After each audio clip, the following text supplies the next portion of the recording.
ITV ilifika katika eneo la tukio na kushuhudia matundu ya risasi katika maeneo mbalimbali ya moja ya ukuta ambao gaidi huyo alitumia kama ngao ya kujificha, ambapo baadhi ya mashuhuda wa tukio hilo wameelezea hali ilivyokuwa. Huyo hao kuna akarusha kitu ndio anasema Punex bomu kubwa kapiga buli kapiga kule mbele kafanya buu. Askari wote lala chini. Wamelala chini. Nikopiga yule mkaka akaingia mtaa huo yule mwingine mwenye silaha yenye kutembea, risasi zake zinatembea kama mkanda anavaa. Akaingia huko, pata na askari wakaongezeka, akafunga mtaa ingelengele ndio tena watu wamejaa, lakini wakati yule mjambazi si gaidi kacha kufa. Tumekaa kwenye pikipiki zetu hapa kidogo, katokea huyo mtuhumiwa hapo kwenye uchochoro.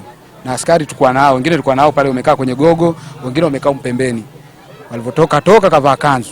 Bwana simama. Akageuka hivi akatizama. Akamwambia simama. Askari akaanza kumwambia ukikimbia mimi nitakuua. Simama. Jamaa akageuka mara ya kwanza, akageuka anatembea tu afu kawajibu mimi sisimami, kasepa. Kutoka kama tu miguu 10-20 mara tumeanza kusikia milio ya risasi. Kumwangalia yule jamaa alikuwa ambaye anaambiwa simame na askari hataki kusimama, kapigwa risasi ya mguu. Kidogo kainuka. Katembea tena katu watatu, kapigwa nyingine ya mguu. Akahangaika kuinuka. Muda mchache tukaanza kusikia majibizano. Naye mwenyekiti wa serikali ya mtaa Mabatini Tandika, Bwana Sharif Jumbe, amesema alipata taarifa kutoka kwa polisi waliokuwa katika eneo hilo wakimtaka awaambie wananchi wawe watulivu, kwani kuna operation maalum inafanyika mtaani hapo kuwasaka majambazi yao.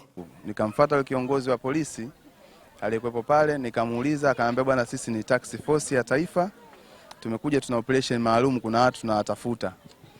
Kwa hiyo wewe kaendelea shughuli zako, sisi ni watu wa amani, tuko wengi, lakini waambie wananchi wako kwamba kunaweza katokea milio au milipuko, asisogee wala wasikimbilie.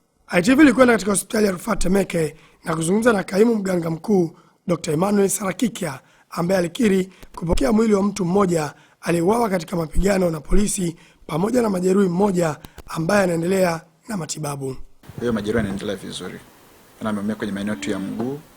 Kwa hiyo tunapiga x-ray na kisha matibabu mengine yataendelea.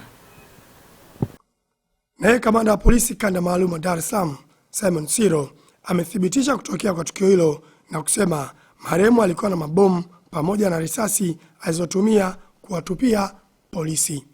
Kwa hiyo kufuatia hiyo taarifa, leo majira ya saa 2 raia wema walitusaidia kuonyesha ujambazi yuko wapi.